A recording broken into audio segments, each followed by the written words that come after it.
Hello, and good afternoon. So, I doubt anyone will probably be coming in around this time, since it is kind of an odd hour during the day, but, got about an hour and a half here that I could potentially use for this. So, there was a little bit of a thing. I essentially wanted to go and do rematches for a lot of the teams so far. Given some feedback from before, there's actually a lot that should have been different about those teams, so, without any real further ado, I guess we can just kind of move forward on this, since I'm assuming people will just be going back and looking at this later anyway.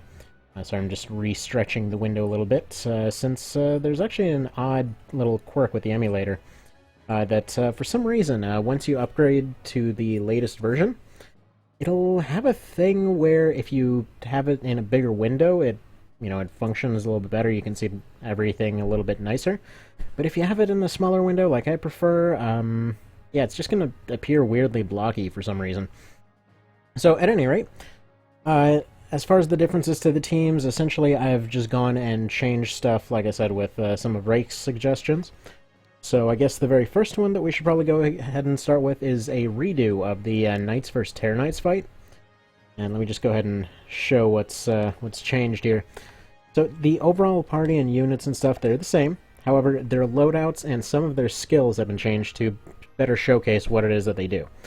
So first off, before I had the heavier units wearing medium armor instead of heavy. For some reason, I always forget that worm scale exists. I don't know why, just the entire tier seems like it should be some big up there thing to me. And I think it's just because in the original version it was a lot more annoying to get. So the, quote-unquote standard tier, as, per any TO game, just like the stuff that you find in the store once you're all ready to go to the last boss was just, it was everything up to Damask. But as Rakes pointed out, worm scale is kind of the proper, standard, as it were, the end game standard. So yeah, these guys have all of their worm stuff here. The worm heavy shields, the ones that do knockback, standard worm armor, same with the helmet. They've been given basic elemental weapons. The idea was anything under 30 for the armor, and then anything under 32 for the weapons, because some of them just kind of slightly inch up there to 32. So we have the standard sword guys as before. Some of them, like these guys here, if they were set up for an evasion build, like, for example, right here with a scale, vest, arms, all that. This was supposed to be kind of like a middle-of-the-line, evasive and offensive kind of setup for those guys. This is the last of the sword ones. Oh, I've got the knight ones here that are just meant to be completely evasion, mostly parry-focused, and having a long-range poke to them. That's what the deal is there, so they're, dodging is their primary focus. These guys are a mix of defense and damage with their axes and dynamo plate, which is the side grade to the worm scale there. So if you're unaware, the way that it goes is that you have light, medium, heavy, and then you've got alternate versions of those. So the light is typically going to be cloth stuff, robes, that sort of thing, and you're usually going to have, here's your magic version, here's your fighting version. So your magic version is essentially just boosting intelligence, that sort of thing. Your evasion version is going to be something you're going to give to, let's say, a swordmaster or something, where it just makes them dodge better. You can think of the cloaks from FFT the same way. So, for example, medium, it's just you have evasion, or you have slightly more armor on a weaker unit. And then for the heavier ones, you have your full plate, your tanky goodness right there. And then you have your power armor, which is essentially a boost to strength at the cost of a boost to health. Like if we... Let's see if we can get two right next to each other here. Like worm scale here, 38 on defense, 45 on health, and gives a bonus to Vit. Whereas the dynamo plate, same defense. Oh, wait, no, it was lower defense, right? Yeah, slightly lower defense, doesn't get the health bonus, but it does give a strength bonus. So, okay, lots of wordiness later. That's about that. Most of the knight skills are the same, with some very slight differences that I actually don't even remember at the moment. So those should be about the same. But all of their equipment has been upgraded. And now moving on to the next one here, if we can go up to Danger Zone. Also, I haven't had a chance to go in and put all their text yet, so I'll do that later, because I'm not sure this is going to be the final version of these teams, but at any rate. The same thing, You've got elemental weapons being added into the mix. You've got some just bigger weapons in general. You've got some of these knights with dynamo plate. Some of them are making use of their augments, which is another thing that wasn't really taken into consideration. So, for example, the TKs can benefit a lot more from augments than the knights could because of their heavier weapons, and therefore they get a bigger percentage bonus based off that augment. So I feel like this should hopefully show, just kind of show what both these classes can do a little bit better. I've also remade the fairies, the cram knights, and the gunners and the archers. So I'm hoping if there's time to just go do a run through all of those. Just kind of see how they perform differently. And in time, I'm planning to do all of the classes, but hey, can't do work in every single class at the same time, so we'll just do those as time permits. I just really wanted to try and get these in today. Because, I don't know, I was really excited about it. So, we'll see how this goes. As per usual, I'm going to go ahead and forget to set these guys' AI in the other menu, so, you know, we're just going to go ahead and set this up here. Now, if you have any questions on anything or want to see anything, just do the whole chat dealy. And, yeah, I'll answer everything as best I can. If you want to see any particular ones of any of these teams fight each other, we'll go ahead and do that. Okay, now, another thing that I'm pretty sure will come up. So, when it comes to the why of it, like, why exactly the lower tier stuff didn't show a better picture of them? Well, since all of these guys are essentially showing their endgame stuff, a lot of that middle stuff, especially the fact that I didn't include any worm scale on there, means that they didn't show off one of their biggest features, which is just the fact that they can wear heavy stuff. So just the heavy stuff in general is supposed to really, really change the game as far as what they can withstand. So, for example, with all the knights' weapons, with their one-handed stuff, most of that should have a much harder time getting through heavy armor, whereas a lot of the two-hander things, for example, if you take a one-handed sword and essentially make it a two-hander, that would essentially change quite a bit, because the standard sword would have a much harder time getting through armor, whereas you make it heavier, you forego your shield, you're going to have a much easier time getting through that. So there's that. So we'll see how that goes. They've also been given more awards as well, since I wasn't making as much use as I could have with that before. There we go. They're doing, a fair bit less here, as far as armor is concerned. Now, I would assume with these changes that this will probably be going towards the TKs. That would be the general guess here. Now, one more thing that I should probably mention. There's going to be one more fight that's coming up pretty soon. I was hoping to have it at the end of these, but ran a little bit short on time, which was just to see the comparison between a more or less first-time One Vision team compared to a more or less first-time SNES team. So I've been watching two separate runs here, one of which was Bob Cramhole's first run of One Vision, the other one being Strider Kane's not exactly first, but kind of blind-ish run of the SNES game. And then just essentially remaking both of their teams and just kind of seeing how they do. So we'll see how that goes. Now, like I mentioned before, I'm fairly certain that we'll probably be seeing the Knights win this time. So, we'll see. We'll see. Now, as far as the Gunners and Archers, those have gone up and down a little bit. Essentially, with the Gunners, they've been nerfed slightly, just because they had that same rule of only going up to 32 on the weapons. Like, half of them were basically given muskets, the other half were given, arquebuses kind of thing. You've got relatively similar builds aside from that. By and large, everyone's armor went up, everyone's offense went down a little bit when it came to the Archers and Gunners. They got slightly better armor and slightly worse weapons. And as far as the Cram Knights and things like that, everybody else just kind of got upgraded across the board, so they should hopefully be able to better show what they're doing. Honestly, I can't believe that I ended up missing something so incredibly obvious the first time around. Because it's right there, it's like... It's... How exactly do you miss one of their main features? I don't know.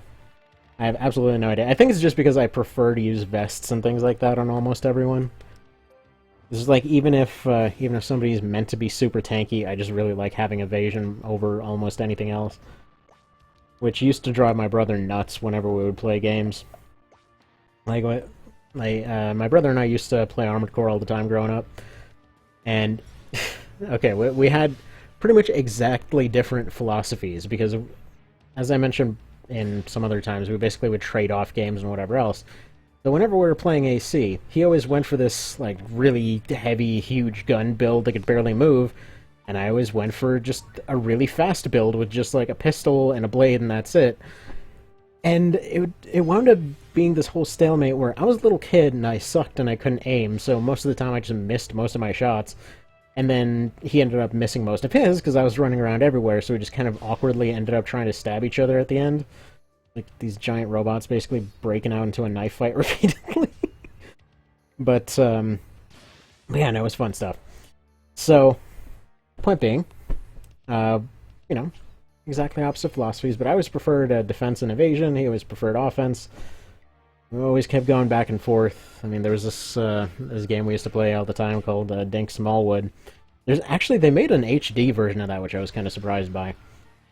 Because I think it was like a SNES game originally. And it's basically... how would I even describe it? It's almost like if you made a weirdly adult version of Zelda. Because it's just this guy who's just a pig farmer, more or less. And he's... basically, he hates his neighbor, he hates everybody that's around. Because he's, he just wants to go, do the whole teenager thing, he wants to go find a girlfriend and all that. And then...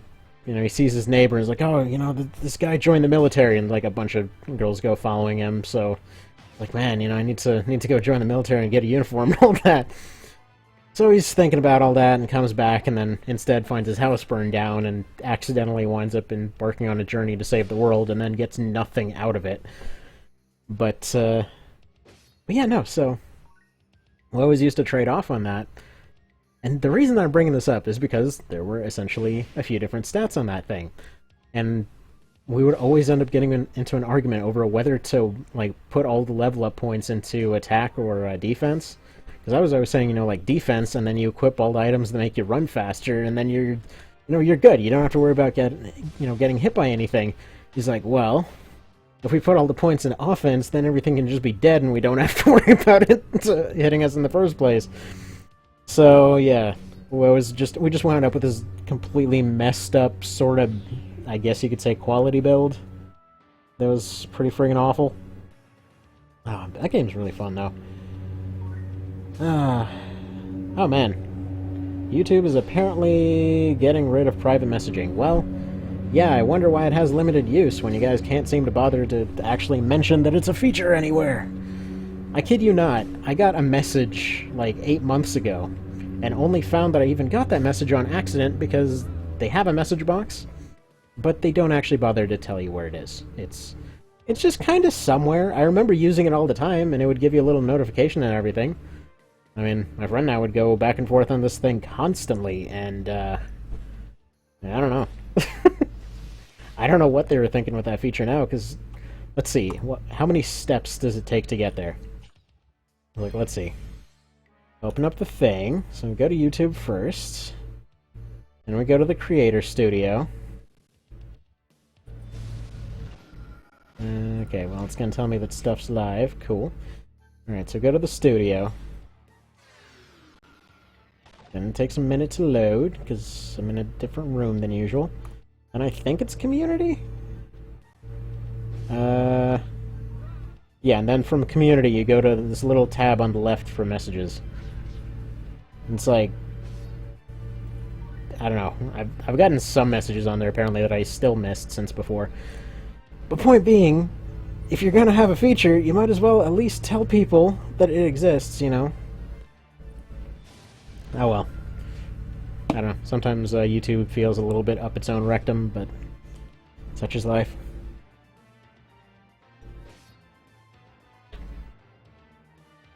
What can you do? At least it's a fun platform, you know? And yeah, let's take a look at these numbers real quick, because I think it's going very solidly in the TK's favor this time. Because before, the lack of heavy armor meant that there really wasn't any huge benefit to two-handers aside from slightly better DPS. Actually, no, we're still going 1-to-1 here. What condition? Okay, they're mostly in okay condition. By the way, not all of them have life drain. There's only a few that do. I believe half of them do.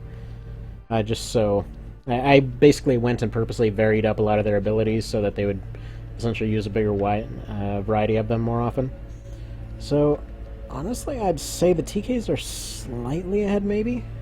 Also, every time I see celiac here, it reminds me of celiac joints. If you don't know what those are, good, you haven't had to worry about it. It's this really bizarre issue where you kind of just have... Hello, sudden lawnmower. How's your day going?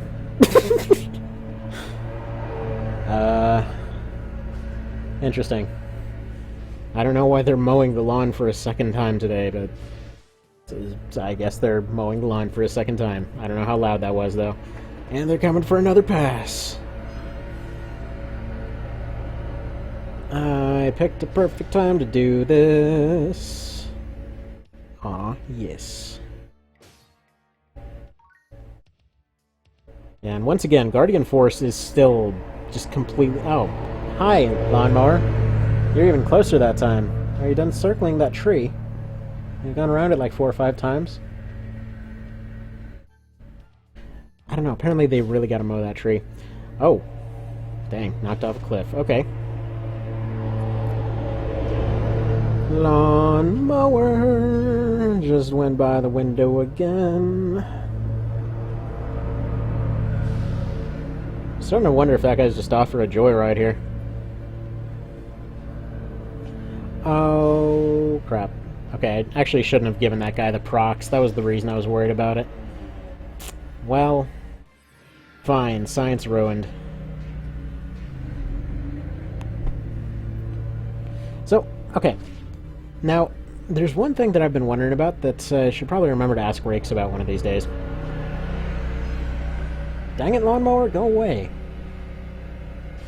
So, as far as certain items that the AI won't use, I kind of wonder if they have just a blacklist on certain things. And I kind of wonder if that same blacklist potentially applies to whatever slots they're in. Because I can't help but notice that a lot of the items that they successfully use and will regularly use are the ones that haven't really changed positions in any considerable manner, I don't think.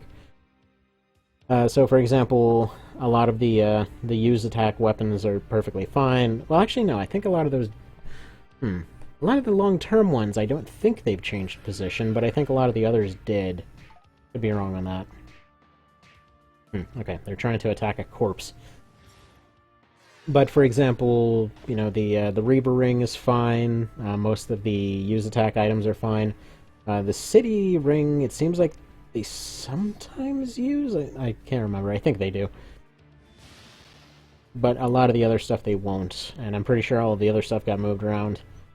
Although, that being said, they also at no point would ever consider using stuff like, what am I thinking of here? Blessing Stones and things like that, which I'm guessing was in order to try and make multiplayer more fair. Obviously, the AI would have no use of it in base game, and if you're going for multiplayer, well, if you're on a challenge map or something like that, yeah, you're perfectly fine, you know, using them yourself. But if the AI had, say, 99 Blessing Stones and 99 Hallowing Stones, well, good luck getting through Sandbag Hell. So, I suppose that might have been a thing. Like, especially if somebody brought in, like, 12 knights. Just completely maxed out 100 Vit knights, and then they just kept going and coming back over and over and over. Like, yeah. You can't kill them, can you? They're a little bit invincible, and they also have 200 lives. But, you know, such is life. So this probably will still go to the knights, actually, just because of their abilities. Oh wait, no, last time it went to the TKs, didn't it? Alright, there we go. They got rid of one of their Guardian Force Knights. I think they lost 2 TKs getting to that point, though. But you can definitely see the damage difference between them. I mean, the TKs are doing 2 to 3 times the damage. It's just that the Knights are really good at mitigating all of it.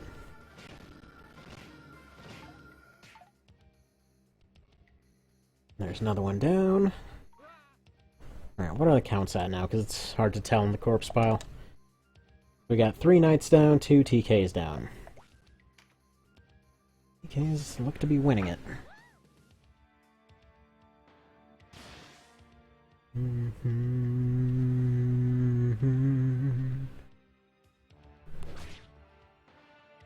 It's slowed. Oof. Yeah, a lot of them are going to be immune to stuff like stun. But I think a lot of them had stun wards in place. One more thing, I don't think I've ever actually seen the AI make use of their ward skills. That could be something else. Granted, there's the passive that makes them immune to those skills, but for those unaware, it would essentially be if somebody's going and putting a ward on themselves, they would essentially get a no-cost move to be able... Well, actually, no, wait. There's a recovery time cost, but there's no TP cost to go and recover somebody from the same thing.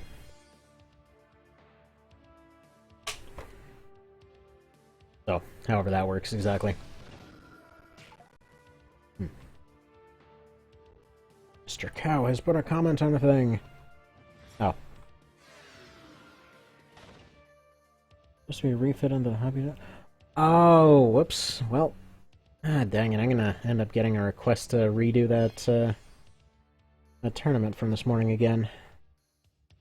I'm gonna go ahead and conveniently forget about that for the moment. I swear every single time that there's an Armored Core tournament, there's immediately a thing right afterwards. No, there's like 2 parts off. And that ended up changing the entire fight, and it doesn't count now. Redo it. Like, my favorite one was literally this one started glitching out. Recovered from the glitch. Like, there's this glitch with Formula Front. That's the game I do the other AI tournament on. And so it had this glitch there where on one particular map, they will basically jump out of the arena and start flying out of bounds. If something distracts them, they'll get over that glitch and they'll get on with the fight as usual, because usually the AI knows that it's like under no circumstances do you cross the border because you instantly lose. So, I don't understand how that glitch is there in the first place, but whatever. So, in one case, the guy starts flying out, he gets distracted, and he comes back down. Then he's hit, he's perfectly hit by a bunch of stuff that has a bunch of knockback force to it, and kicked right off a cliff out of the arena.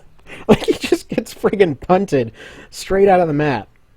And yeah, the guy that made it was pretty pissed about that. It's like, dang it, that was my best guy, just like instantly punted off a cliff. Oh well. You know, I did promise to do a redo of that like a month and a half ago, I think, and I still haven't gotten around to it because I keep forgetting about it. I still might do it at some point. Just gotta remember to do it. I assume Voctor won't be watching this. Should I assume nobody from the AC side will be watching this? Ah, okay. Did she miss the only one that actually would die from poison? And another exploding shadow break.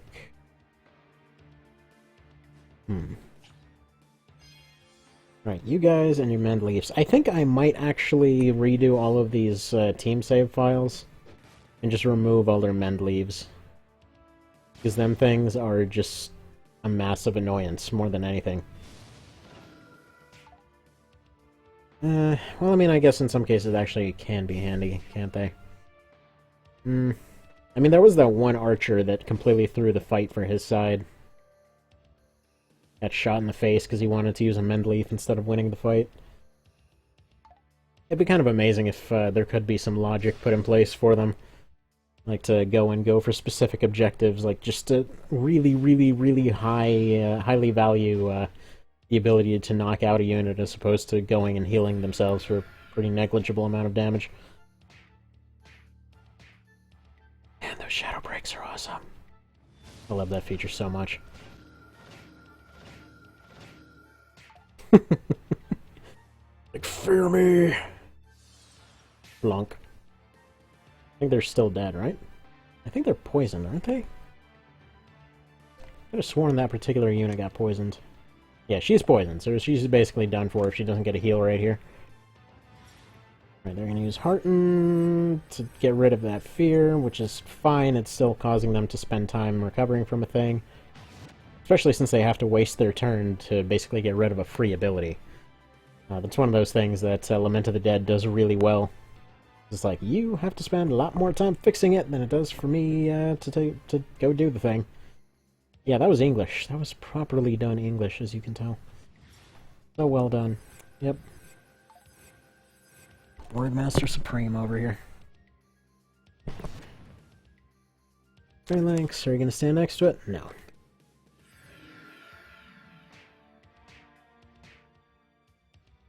Oh man, this stuff's awful.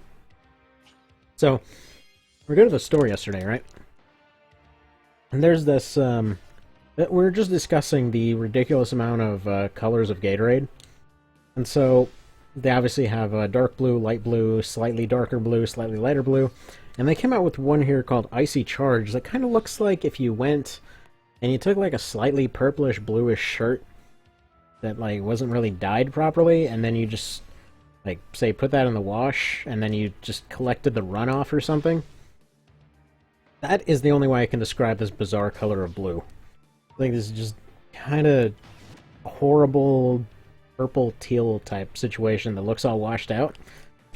Can't really say it tastes much better than it looks, but you know, had to buy it. I had to know if it tasted like anything decent.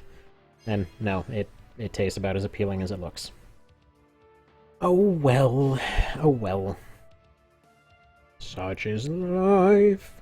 Such is life.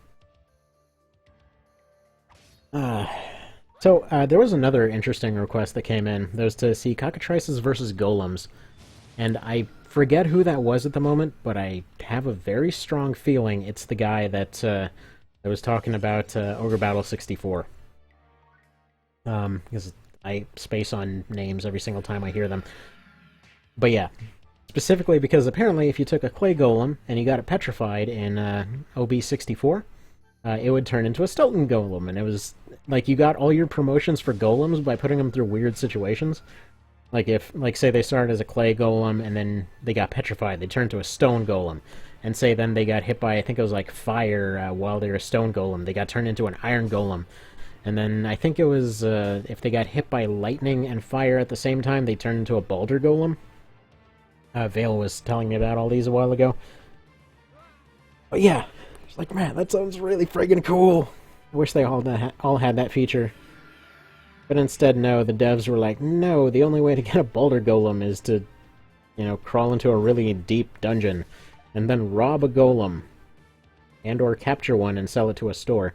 Which I guess makes a little bit more sense. The ability to steal their class mark, though... I mean, what is a class mark? It's... like, I was just kind of thought of them as this little box that had the uniform, and they were just really, you know, really unsure about going and doing that particular job without getting the uniform. Like, if you had a Terror Knight, you just had to go get all the weird spikes for your armor and everything, and if you were just a Knight, you just had the plume in there. Or, like, say you wanted to be a gunner, and it was just a sweet hat. Man, those hats are so friggin' cool. I'm actually really excited about the fact that my little kid really loves wearing hats. Because then there's going to be an excuse for her to, like, walk around in super fancy hats all the time. I don't know why, I find hats really fun. Oh well. Oh well. Although, granted, I'm not sure their style would really fit in anywhere right now. Just like going around picking up a bucket and wearing it on her head. Just like, check out my hat! It's a bucket! So, that's always fun. So what else is new here? Knight's still getting punched on a bunch. TK is getting all deflected a bunch. Still think this is going to go towards the TKs. I will say in like full endgame stuff, like with use items and everything, it always tended to go towards the TKs, or towards the regular knights very strongly, but that's just because a lot of those use abilities were stuff that they wouldn't normally be able to get. Why am I even looking at this menu? Here we go. So now we've got 3 and 3. I'm gonna speed it up just a little bit here so that we can move on to the other ones without running out of time. Yes, yes, little John, goodbye. Yeah, these are obviously going to be the two slowest classes for getting anything done. They're both super tanky. One of them is really good at deflecting, the other is really good at hitting stuff, but they're both very slow about what they're doing. As they should be, you know, they're the big juggernauts. Which is funny, because the juggernauts don't really... I mean, they're practically unstoppable movement-wise, but, you know, they are very squishable. So what in the hell is going on upstairs now? A bunch of loud bangs and noises and crap coming from up there. Find a beast. As Hector's just barely surviving stuff.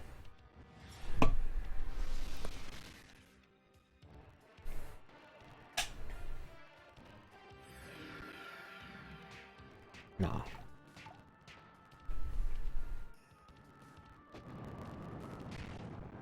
Man, they just keep getting denied all these kills by Guardian Force. That ability's so good. Like, just looking at it, you wouldn't really think, you know? Like, just looking at its description, the immediate thought would probably be like, oh, you know, it just changes the damage a little bit, it's fine. But no! It's like, it's going and properly deflecting full-on kills and getting rid of 25% of their damage and everything. And there we go. That guy right there getting 2 kills on 1 turn in 2 completely different locations. Friggin' TK's showing off right there. Oh. Oh, you know what? I also never showed how I had the TK set up. I know it's a little bit late to do that, but hey, might as well, right? So same thing, they had their first squad of sword guys. They had their axe guys with full damage setup. They had their hammers with a deflection setup. And they had their staves with a full parry setup. So they've got like 4 parry right off the bat. Also, I meant to... You know what? For the rest of the fights... And actually, maybe I should... Ah, dang it. Go away, Steam. Should probably get that going right now. There we go. So we're going to go 64 times experience from now on, just to test that out. So anytime they use an ability, they're getting 64 times the usual experience. This will essentially make them rank up faster. 32 worked out fine, but it seems like most units are getting taken out at about rank 3 or rank 4. So this should be a little bit better. So I still think this is going to go towards the TKs, you know, kill moves or not. But it would be cool to see some of the other stuff come into play, you know? By and large, they're going to do the same kinds of damage, so it seems like they'll probably end up prioritizing them based off of the damage type and the type of debuffs that they give. So especially for sword users, they'd be more likely to use their AoE sleep ability as opposed to something like rending or rushing gale. So there's that. I will absolutely never, ever, ever, ever, ever understand how the hell rending gale happened. It's such a bizarre situation. This is the very first move. So, I say this because I was thinking about it a bunch the other day. So, you know, I was playing the vanilla one as I do at night. And yeah, one of the very first things I was thinking about that day is just the fact that there was actually a reason to use Cherry Ronde. Now, in base game, usually that almost never comes up, because you've obviously got your double hit move. That'll be your main damage one pretty much always. You've got Venomous Strike, which, man, why? You know, like, you can poison them. Also, that poison will last like 5 turns, and then, you know, in the long run, it won't benefit you. And then you also have stuff like the stop move at the end, which I believe was just a damage move, if I'm not mistaken. Or maybe it was a shackle move. I forget. I almost never used that one because Rending Gale was that good. No, you did alright. Alright, how are these numbers looking, by the way? But yeah. I was told yesterday that a lot of the stuff actually ended up coming from FF11, which made me kind of wonder if Rending Gale was a thing in FF11 or something. I could see that being a very useful ability in a game that has PvP, so that would possibly explain that. I mean, every game that I've ever played with an online component definitely had a lot of popularity of pretty much any weapon that could hit twice. But, I remember whenever playing... okay, I didn't play much of Warcraft, I will admit. I tried the demo a couple times, and then that was kind of it. I completely lost interest from there because I didn't really feel like paying 20 bucks or whatever it was. I was a cheap bastard like RuneScape, and either way, both of those still had a quick double hit ability that people seem to love. Used to, well, not used to, I still, every iteration of Dark Souls had some sort of weapon that had just a quick 1-2 that ended up being really popular. Especially rapiers. Like, pretty much any dex build had that usual just quick little double slash that ended up completely wrecking you. So, who knows, you know. I guess it was just kind of one of those needed things, and presumably just got carried over to this game. Although, what's funny is I actually did own FF11, and I think I threw it in the trash, like, a couple of years ago. Because I still had it just sitting on my shelf and had no reason for keeping it. Because, I kid you not, I was extremely excited about looking at this thing.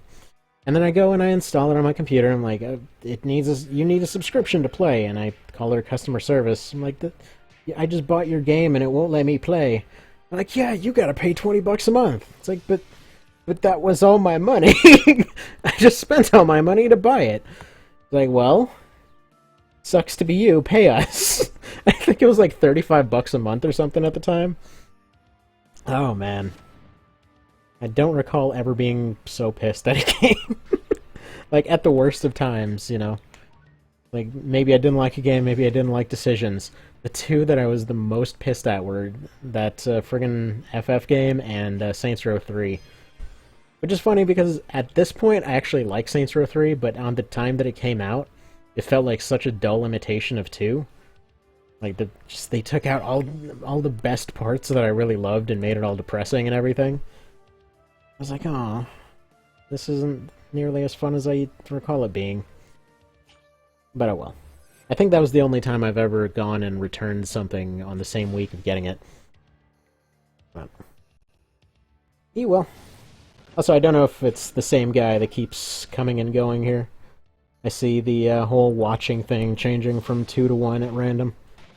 I like to think people are just showing up and they're like, man, this guy sounds stupid, and leaving. But, you know, such is life. I know, I can be annoying. My wife tells me all the time.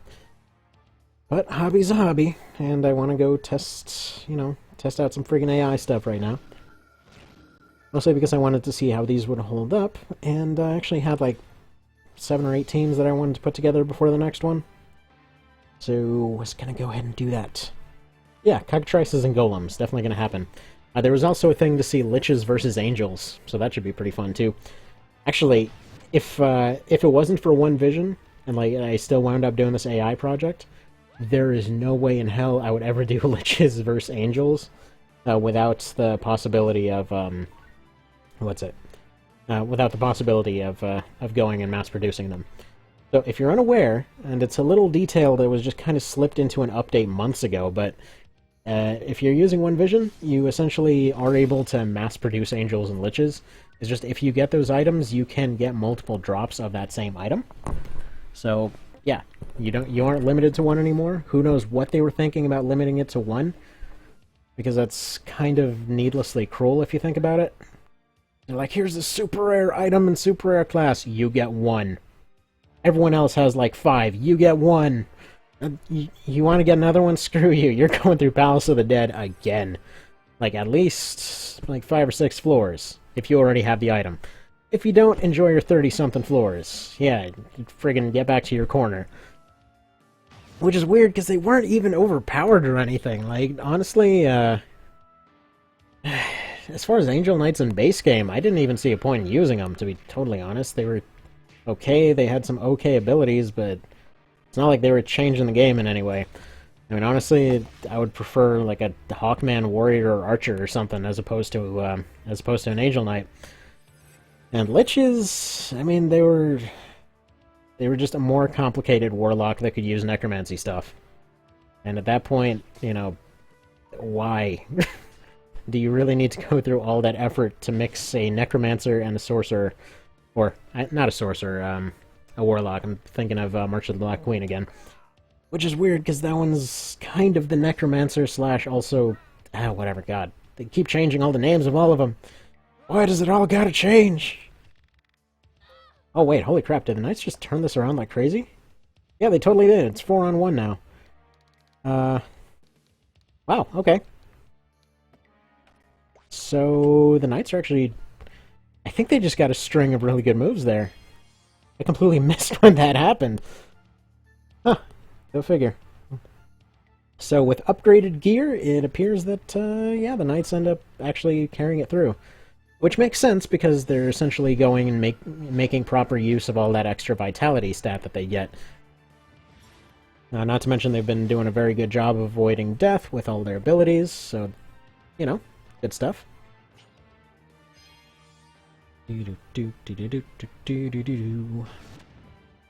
Oh yeah, you show them with that phalanx up on the roof, that's gonna really do a whole lot there. And again, if 3 of them are locked off, in a one-on-one, TKs still end up winning it a lot of the time, so the other ones can't really do anything but support from where they are. They're even blocked off by their own phalanxes, so... Okay, that crit would definitely change things. And they just got a double parry up. Yes, got somebody else to leave. That sucks. Sorry. Sorry if I annoyed someone. But okay. So yeah, there's a very good possibility that they can still turn this around, potentially. They would just need to use their health sapping moves if they've got them. Let's see. Is she one of the ones that has it, though? They don't... Well, no, she's a hammer. No, I don't think the hammers had it. One of the hammer builds... Yeah, she's set up for deflect, which obviously won't really help her in this situation. But she does have overpower. Surprisingly, rank 4 overpower, and she still got parried. Okay, that was completely pointless. She's gone for a leaden. Oh wait, no, she does have... Wait, what? Yes? Am I that blind, really? Yeah, there we go. Dark magic, and yeah, she does have the drain health ability. So, who knows? Come here, disappointing Gatorade.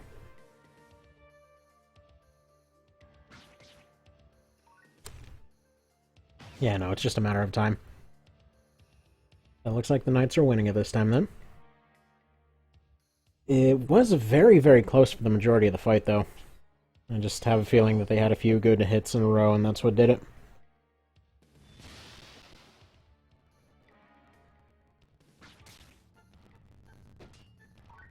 Still parried. How high is their parry at this point? Is that one of the dedicated parry ones? Alright. Why is your parry, lady? Oh yeah, no, she's near maxed out on parry.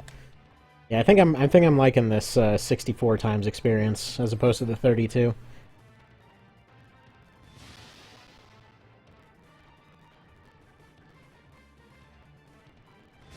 Now, the main reason I'm saying that though is because with the regular one for 32, they got most of the way to rank 2 parry, and honestly, that's about the point when it really starts taking off. So they would still need to roll 2 parries in a row, which was pretty unlikely over the course of a fight, especially early on. So there we go. The Knights end up winning with 4 units remaining. That's a lot better than I would have expected. Alright, so next up... Wait, not this one. Over here. Now, let's redo guns and archers once more.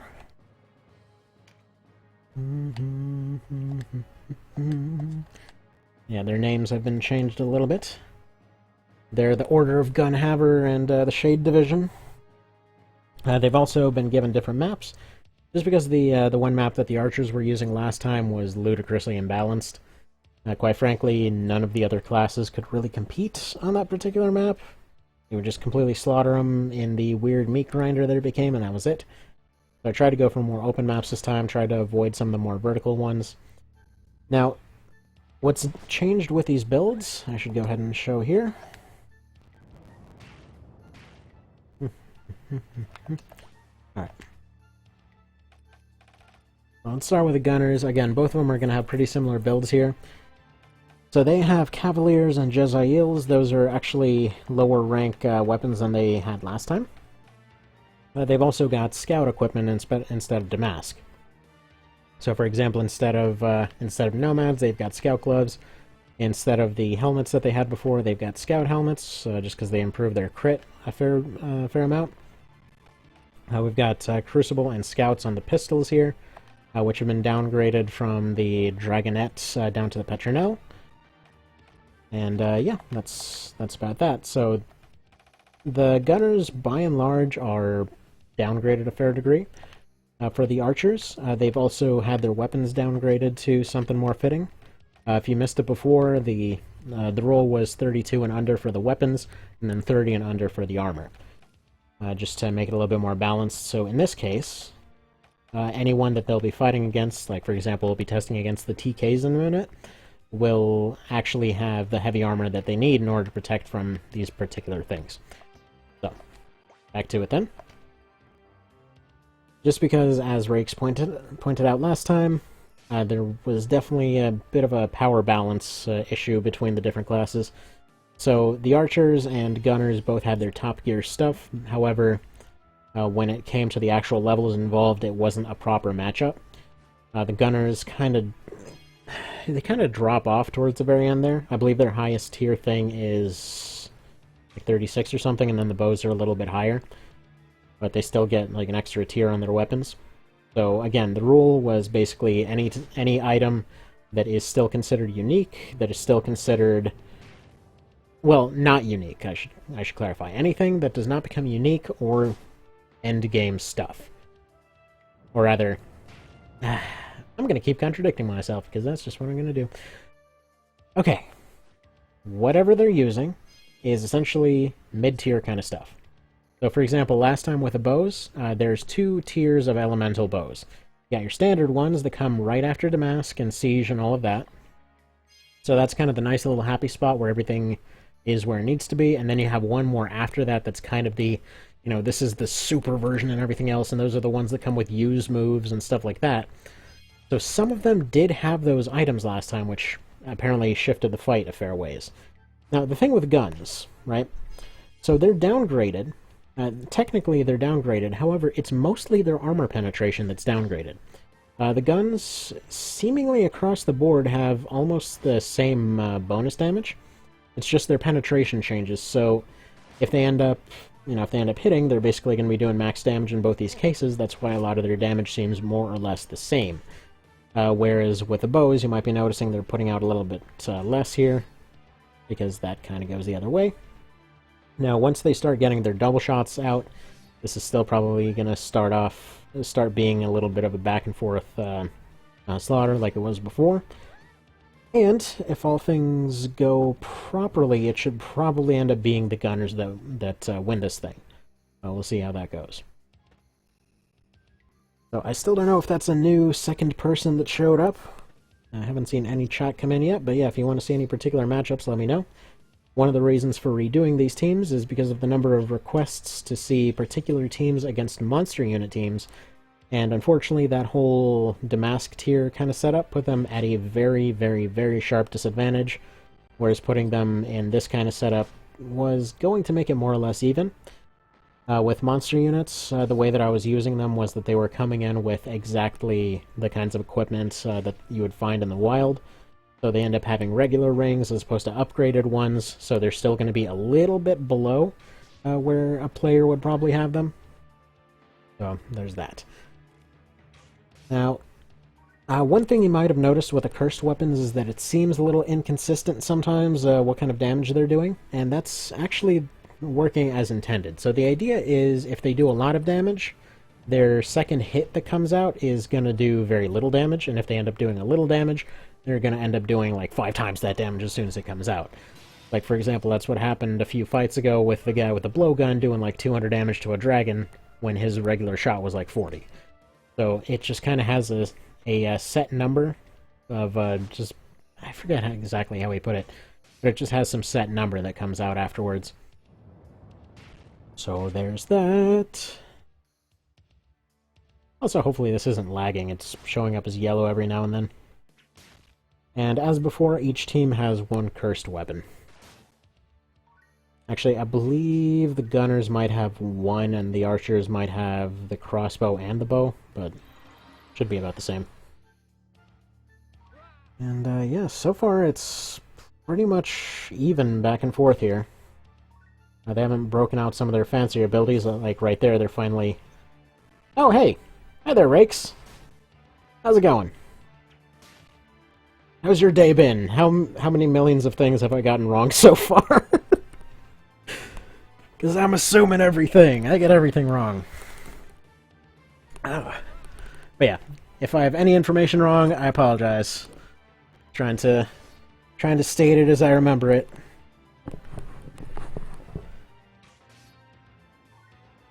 And yeah, this definitely looks like it's going solidly to the gunners, because they're just going back and forth, hitting their weakest units in each particular thing. Oh, just the cursed weapons? Yeah. Oh, so how does that work? Is it kind of seemed like it was, like if it does a lot of damage, it does very little, and then if it does a little, it does a lot kind of a thing? Like it just has some set number that farts out at the end? Okay. The archers are going to start getting a pretty big advantage after this, though, because they're breaking out the double shots. They're breaking out the skills! They're on full kill mode now.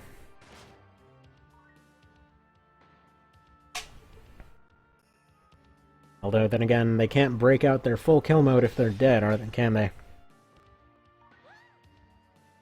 Let's see, the second hit is a percentage, but it varies from weapon to weapon. Gotcha. So is that why the blowgun seems to be like a rocket launcher?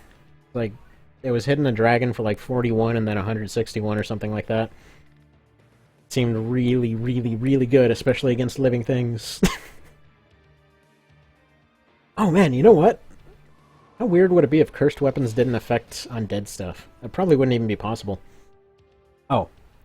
Blowgun will do a lower percentage than a two-handed hammer. Gotcha. Why did that blowgun fart out so much damage then? Oh, wait, I'm an idiot. It's a percentage of their total health and he was shooting a dragon. No wonder it did so much friggin' damage. Derp. Ah. See? That's the thing. I do it dumb sometimes.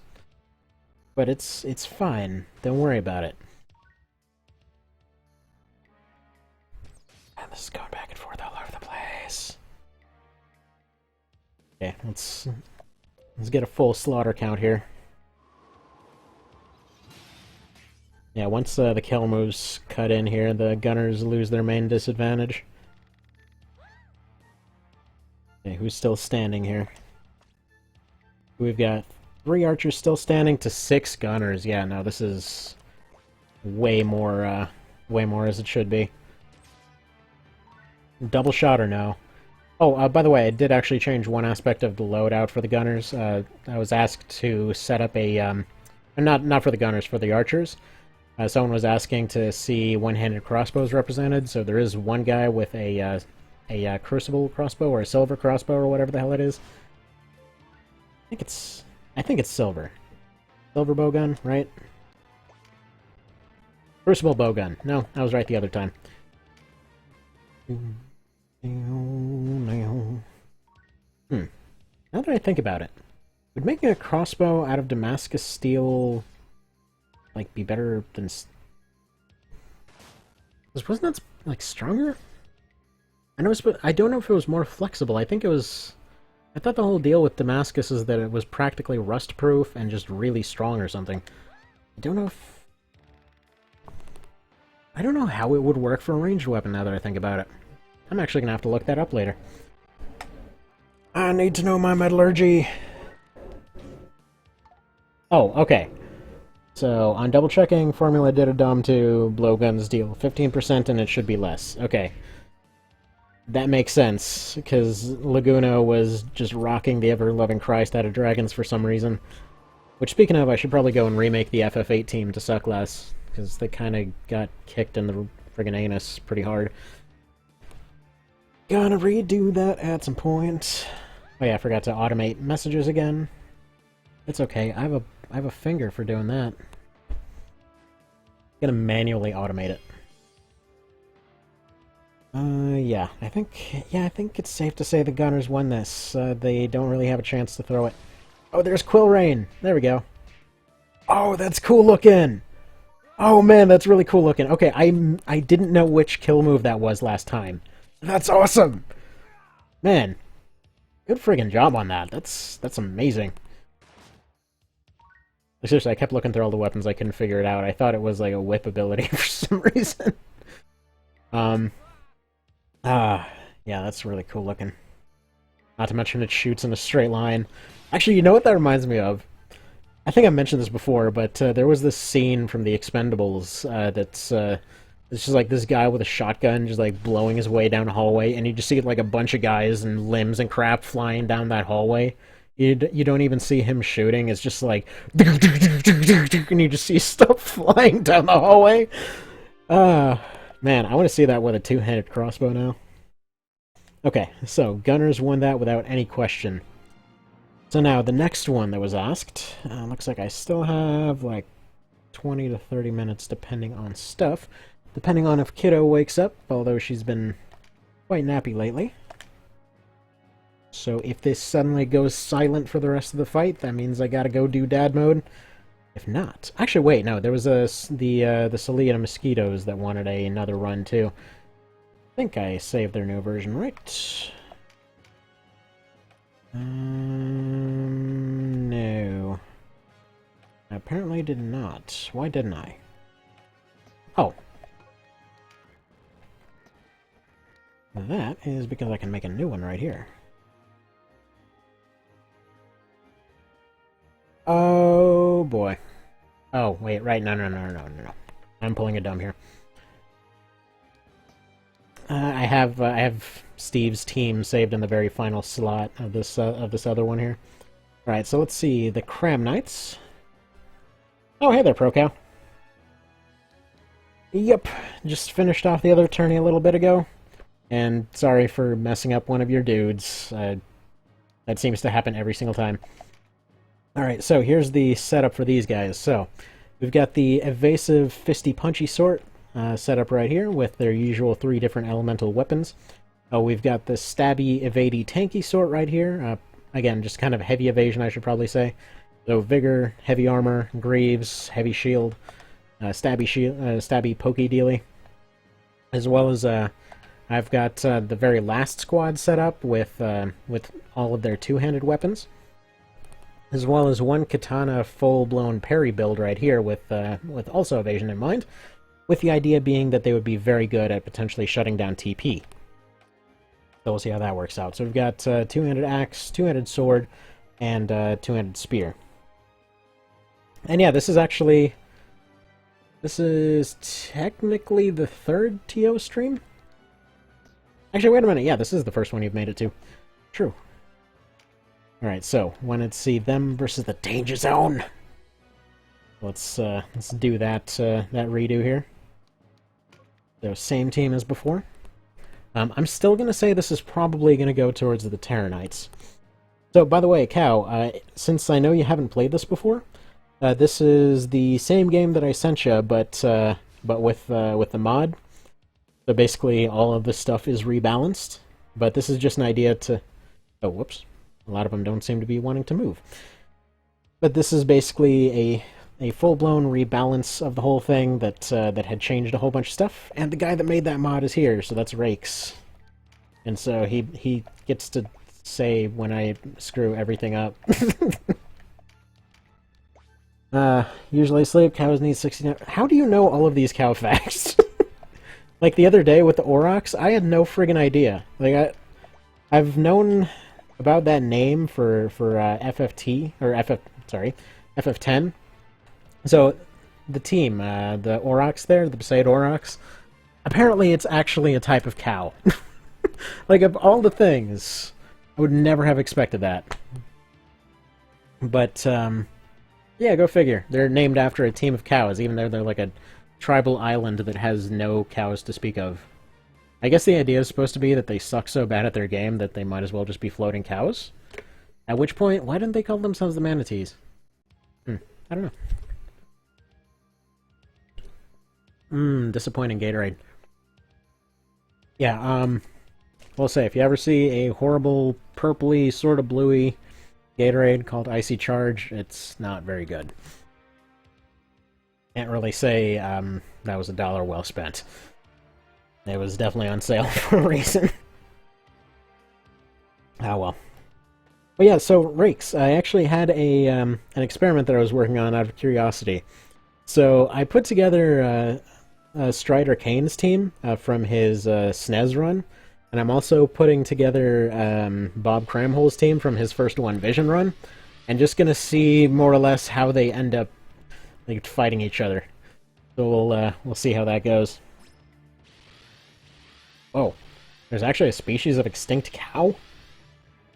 That's a thing? I thought those things like bred so fast and were so useful that nobody ever let them go extinct. Huh. You're gonna have to look in the wiki for that later.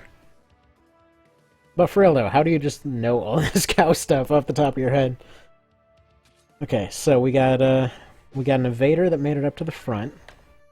So it seems like the evasion builds in general, they seem to really like starting off with their parrying dagger as opposed to their sword. Bovine enthusiast!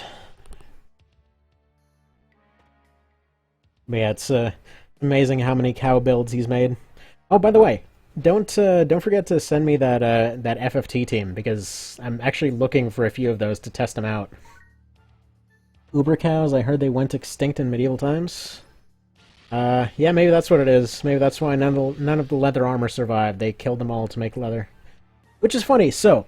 Okay, so you know how a lot of historical stuff tends to kind of go back and forth as far as like, oh, this completely didn't exist, and then it's like, okay, maybe it kind of existed. Or like, this was amazing, or no, it sucked, and that kind of thing. And then just like goes back and forth for years until they finally come to a consensus. So on the leather armor thing, apparently it actually was... Oh, people couldn't stop picking on them? Huh. Well, so apparently... They, like, leather armor was a thing, but it, like, definitely wasn't like it's portrayed in, like, D&D and a lot of other fantasy stuff, because it just has a tendency to, apparently it was just, like, arm guards and things like that, just, like, kind of auxiliary armor, just little extra stuff, not, like, full-blown, like, decked out in all leather going around, because can you imagine running around in that crap in the summer? Like, that has to not breathe. Like, I have a pretty light leather coat that I have every now and then. It's like, that mess is breezy as hell, and I still don't like wearing it, you know? I can barely wear that crap in the winter. Also, as far as making Orlando, I've been thinking about that. And, well, here's the idea. So, obviously he's got all of his abilities and everything else here. So what I'm thinking, essentially have him be a one-hander user with a two-hander grip. So probably going to end up going for, you know, one of the endgame two-hander swords. Well, one-handed longswords, okay? Two-handed longsword, we'll just call it that. So probably something like that. Probably give him a bunch of random items, all with FFT references, or you know what? Maybe I should probably just give him the Mateus. I was kind of thinking either the Mateus or the Adramelech for a while, and then just like Mateus mixed with Power Fist or something like that. So who knows? Oh, hello again, cow. I didn't... Well, okay, the thing has a pretty long delay, so I don't know when you left and when you came back. Because, like, for the longest time, it kept showing 1, except then it kept showing 2, and then it kept showing 4, and then it kept showing 1, I don't know. It just goes back and forth. I'm assuming it probably does not matter once somebody gets to higher numbers, but I do such niche things that I really doubt this is ever not going to be just a hobby thing, so, you know, there's that. Alright, Blazing Grasp. Yeah, you know what? Actually, Blazing Grasp should really wreck these guys. Although Mr. Fox appears to not know what time it is. It's death time. One thing I'm gonna miss that I haven't given them text yet is Mr. Gatalio, always calling out that it's welcome to the dead zone. Let's see. Best shot is a lord with dragon magic. Yeah, you know what? True. Huh. Didn't think of that. I will try that. I mean, I know for a fact that I'm doing Agrius with, just like Ravenous with a Stasis Sword somehow.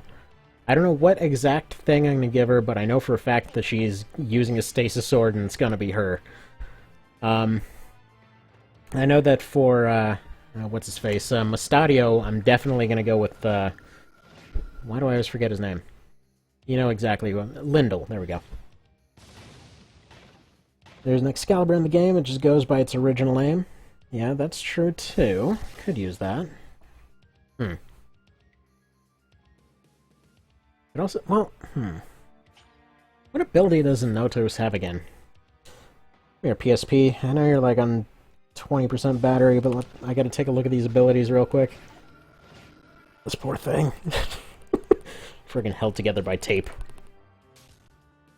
Should redo the tape on this thing, it's all like hanging off and crap. Actually, I'm really excited. One thing I should have mentioned earlier. So we're actually only a few months out now from Vita's finally being able to use mods properly and all that.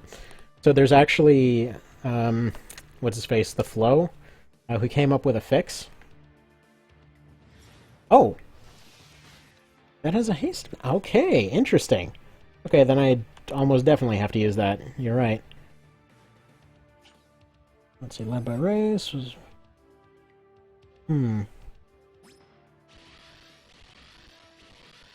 know what? You know, that team's actually buildable. Like, all things considered, it is completely buildable. Would take some doing, but, let's see, with stone guns... I mean, with regular guns, I guess they get a lot of slowing down or stopping abilities as it is. Trying to think which ability was... I thought there was a gun ability with stop, isn't there? Hang on. Get over here, PSP. Take a look at this. Look at Mr. Hobrim's kill moves. RT reset, silent... Yeah, there we go. Gimlet. That's the one that's basically a stop move. So it's not a full stop, but essentially if they end up hitting something with Gimlet, it resets their counter, so it functionally stops them. For Petrify on guns, I don't know how that would work. As far as Reyes, then I might want to wait until Mr. Rakes finishes up with one of the things he was working on, which was to take Ocean and turn her into her own class, which was going to be a Dragonborn thing kind of situation. Which sounded awesome, but it was basically going to be Reyes from FFT, where she doesn't actually have any weapons, but she does all those dragon abilities. So we should be seeing that pretty soon. Well, I say pretty soon, but I have no idea. It'll be at some point when he's dang well able to do it. Because we don't rush mastery here. The stone gun's really strong, but you started petrified once you were cured. Oh, yeah, right! Those were the ones from, what's it? That friggin' dungeon with the invisible tiles. What the hell was it called again? I was just wound up for that usual, like, Agrius Orlandu team, and then just had, like, a summoner and a dragoon, along with Ramza. Because, A, I needed to have a summoner on there, because them dealies were awesome, and B, the fact that I always need to have somebody with a spear, otherwise I'm not playing the game properly. Yeah. Yeah, I don't know how much of the guns versus archers bit you caught there, Cow. They can actually do some pretty awesome stuff in this one. In fact, they can even shoot through obstacles. They can shoot straight through walls if you use their ability.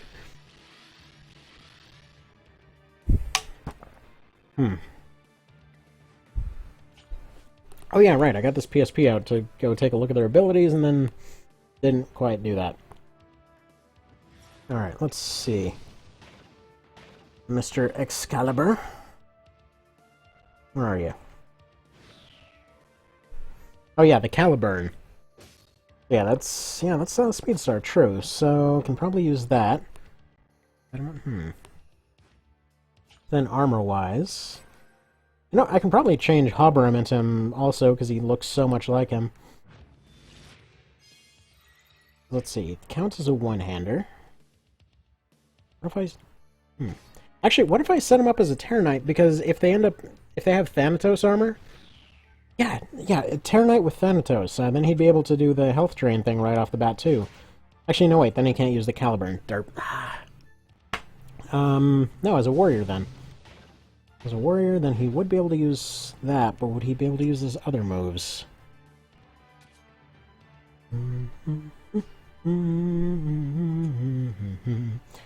Alright, let's see. So, can he use all this stuff? So, no. Oh, it also might help if I actually turn on the right codes to make this happen. Ah, come on, cheat codes. Figure this out eventually. Yeah, I have to put in like 50 billion different cheat codes to make a lot of this stuff happen. Questions level 30, although technically speaking it's 50 because I just changed the code because I couldn't remember how to reset it for the PSP. Can't use Dragon Magic as a warrior. Crap, you're right.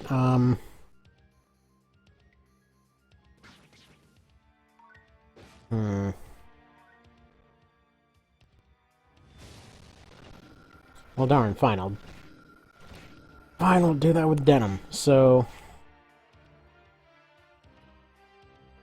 Okay, so I change class again. Need to make sure I didn't give any Draconic stuff to this version of Denim already. Don't want him to be able to use absolutely everything. Alright, so he can use the Caliburn. Okay, that's already a two-hander. Can use Thanatos for that ability. And probably use... I always remember using damage gloves on Orlando. Huh. Yeah, but Princess can't use swords though. The only thing. Well, I guess Overpower, so maybe Hellforge or something on the gloves. Well, Firecrest, because he's frickin' Orlando. Alright, let's see. Draconic-wise, yeah, we've got all those abilities. Got all the Make Stuff Go Dead abilities. The Agony... Oh yeah, true. Codes do kind of make everything happen, don't they? Yeah, it's funny, I don't know if you saw it, the last time when I tried to use a code to mess with the class system, I somehow managed to completely disable class changes for, like, 37 of the 40 units I had in that save file, and then Ravenous, Felicia, and then just some rando, I think, were the only ones that were actually able to change classes. I don't know how I did that, or how that worked, but the numbers matched exactly, so... I don't know. Alright, let's see. Drains half the enemy's TP to restore the user's HP. Yeah, that would definitely be a useful one to have. Alright, I'm gonna have to make sure to give them only those particular abilities. That's pretty cool looking. But yeah, they're definitely wearing Thanatos, though, so that they can start off the fight with their Nightblade. Come to think of it, yeah, some codes are janky as hell. Yeah, I don't know what happened there. Because literally what had happened is I was just... been asleep one day, so I was going through some old GameFAQs forum or something. I was like, I'm gonna see what experimental crap people have used. And that was literally that exact day when you said, hey, maybe don't mess with some of those codes, because it's gonna break everything. There was one that said turn anybody into any class, or another one that said hire anybody from the store. And apparently the code had to be on, like, a Japanese version or something like that. Or, I guess. But yeah. It was nuts. Speaking of which, if you level up Race as a Dragoon, magic power ends up insanely high. Yeah. That's... Samurai with OP magic ability sounds insane. It sounds terrifying in many ways. Yeah. I don't know, that whole system, though, where you level somebody as a particular class, I still can't decide whether I love it or hate it. 'Cause that's like one of those things where... Well, actually, no. In like, FFT or something like that, it made sense, because you were basically taking a unit and raising them up, you know, through all their levels. I think it was just in TO that it kind of ran into that weird, awkward thing where you maxed out a class, and then you were just... That was your growth for potential gone. And granted, you know, most people didn't max out all their classes, but it was just weird to know that there was a cap like that. Although, one would assume that if you're at that point, you probably shouldn't be losing anyone anyway. I don't know, maybe it was just the idea that was bugging me.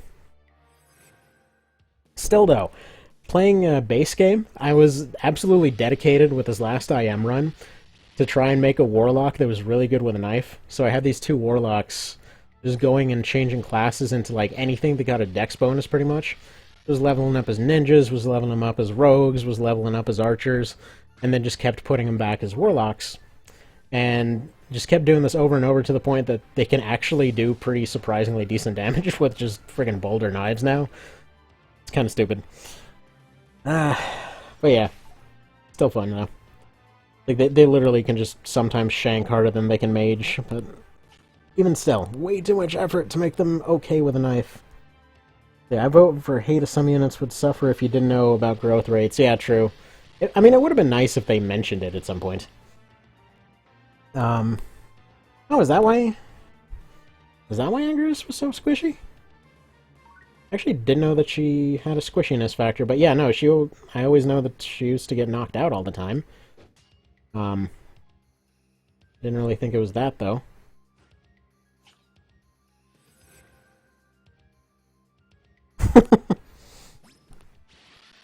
Yeah, why did Dragoons get so much magic growth? Was it just for their health stealing ability? Is that just like one of those weird Masuno things? They're like, we put a bunch of weird stuff here so that you wouldn't know why we put it here? Like the dark magic ability on Terra Knights, which never got any magic growth in base game TO. Okay, I shouldn't say didn't get any, but my god, is it abysmal. Actually, it's funny reading through some people's comments on how they made stuff like Rune Fencers and TKs do a ton of damage and everything.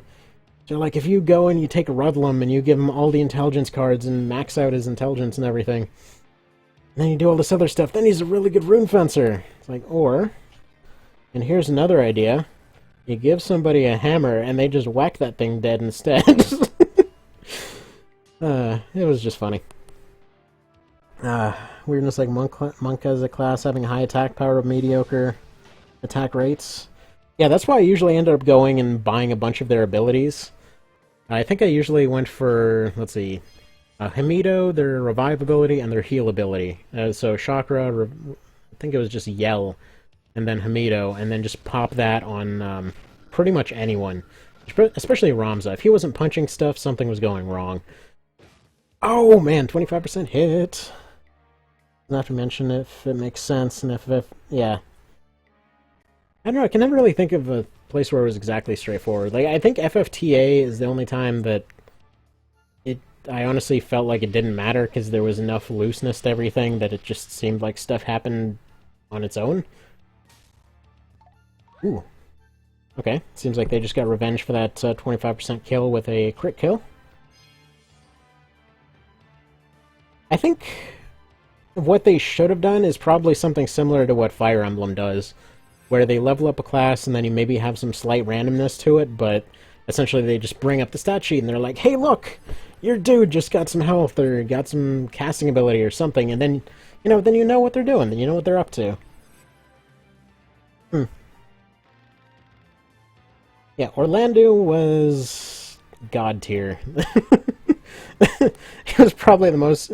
Okay, I honestly think that there needed to be a fight. I've actually gone and asked for the Death Battle people to go do a fight between Orlando and Canopus. Because between those two, it would just be an insane battle of who was the most overpowered. I mean, in the case of Canopus, he was an absolute Disc 1 nuke. So, okay, Cow, you haven't played TO yet, I assume. I don't know if you played the one I sent you, but... Okay, so Canopus is a guy you get like 2 battles in, and he's basically the Orlando of this game, in which his dex is disgustingly high. And he starts off with ranked up bows, which makes him do extra damage with bows and more accuracy and gives him access to a kill move. If you make him an archer, or if you just make him a short bow and dagger build and just keep him as base class, he will get to the point of just one-shotting bosses like nothing. Like, he can literally just fly up and end fights in a single turn. It's hilarious. Yeah, SNES TO makes no sense either. Berserkers are tankier than knights, and archers are the toughest female class. Yup. I think with archers, what they were going for was probably like a March of the Black Queen reference or something. Because they were just tougher Amazons or something. But yeah, Cow. TO, whether vanilla or One Vision, is friggin' amazing.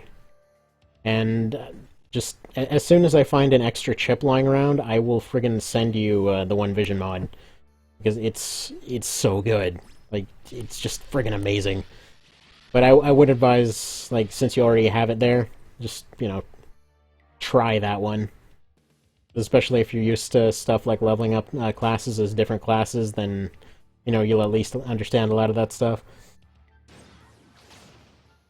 Just bear in mind, you basically have to pay a license every time that you want to change somebody's class, which is what made it kind of weird in this one. Like, for example, say you just unlocked Dragoons. You would have to go and you would have to get a Dragoon class mark. You would change them to that class, and, yeah. They were basically just level 1 now, except they kept all their base stats. And then you leveled them up as that class, and they got a whole bunch more base stats out of it. And they got that class better, but if you got that class to level 50, no one could be trained as that class anymore. Like, train everybody that was using it at the time as that class. It's weird to explain it that way. Oh, Ultima Shot. Sure. Ultima Shot, sure, but you know what? You know what the better option was? You go and you train a friggin' Moogle as a as a knight, and then you go and you take his all of his friggin' Moogle Knight abilities, turn him into a Fusilier, and then you use Ultima Sword with a gun. You can shoot that out of a gun for some reason. And yeah, so I had a team that was, let's see, an Ultima Sword Fusilier, a Cannoneer with Ether Shot, an Illusionist with Have MP, and like 5 magic rings or whatever it was. And then the main character is just a guy that never did anything ever because I never bothered to use him at all. I think he was like a paladin or some crap, but it didn't even matter because he was irrelevant. The fight was already over by the time he got a turn. Like, it's... oh man. That miss was ridiculous! It was so friggin' OP. Like, friggin'... yeah, you could have just the Moogle Knight just snipe anyone dead across the map. You'd have the Illusionist get a first round hit all ability, and because of all of their crazy stacked up stats and the fact that it was so cheap for them, they could just, you know, they nuked everything. If it didn't die, they nuked it again by the time they even got halfway across the map. Like, it was disgusting. Oh, you mean Mont Blanc or Herdy?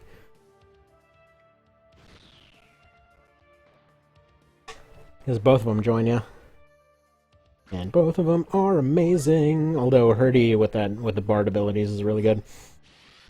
Also, just so you know, after this fight wraps up, I'm gonna have to go here because it's kind of close.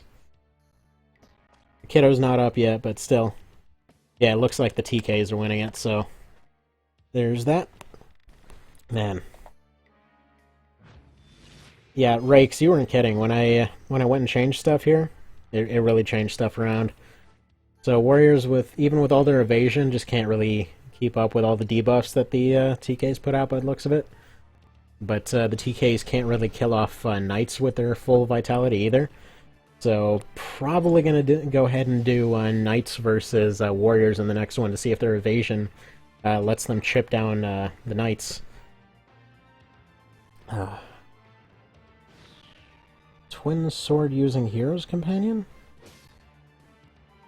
Oh? I don't remember who that is. Yeah, I didn't play FFTA that long ago. Actually, I was playing this mod called FFTAX. That was actually a surprisingly difficult difficulty mod early on, and then was just... you could completely break that thing by the time you got maybe a third of the way in, and that's exactly what I did. Because even though they limited a bunch of the more powerful abilities, it was just a very abusable type of thing. Yeah, it does feel like Warriors should probably win against the Knights there. Because their evasion is pretty friggin' high. But they've also got offensive options. And yeah, so Cockatrices versus Golems. What do you think of that one?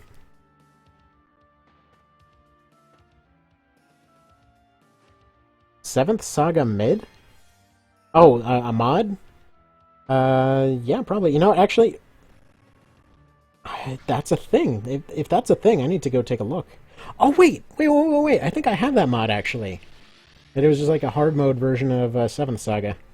So yeah, if I find that chip, I'll make sure to include that in there, too.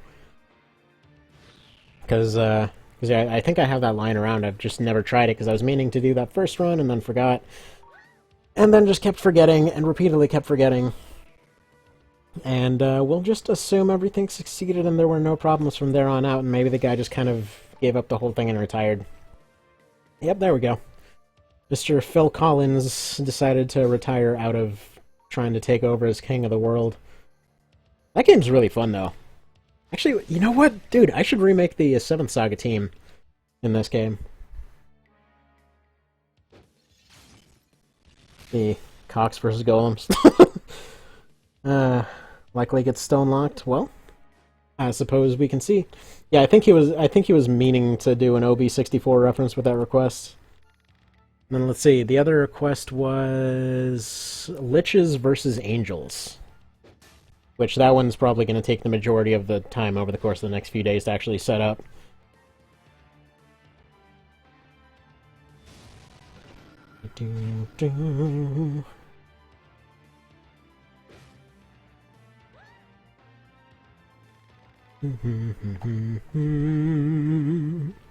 But yeah, so let's see, 7th Saga team versus the Phantasy Star 4 team, just like the old-timey, really good RPGs that don't get mentioned that often.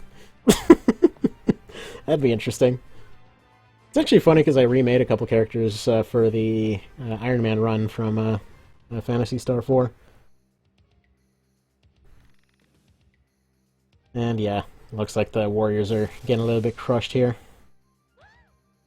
And for the first time, it's actually a congratulations screen instead of a game over screen, because they didn't really want to go and include a red-blue wins type screen, I suppose.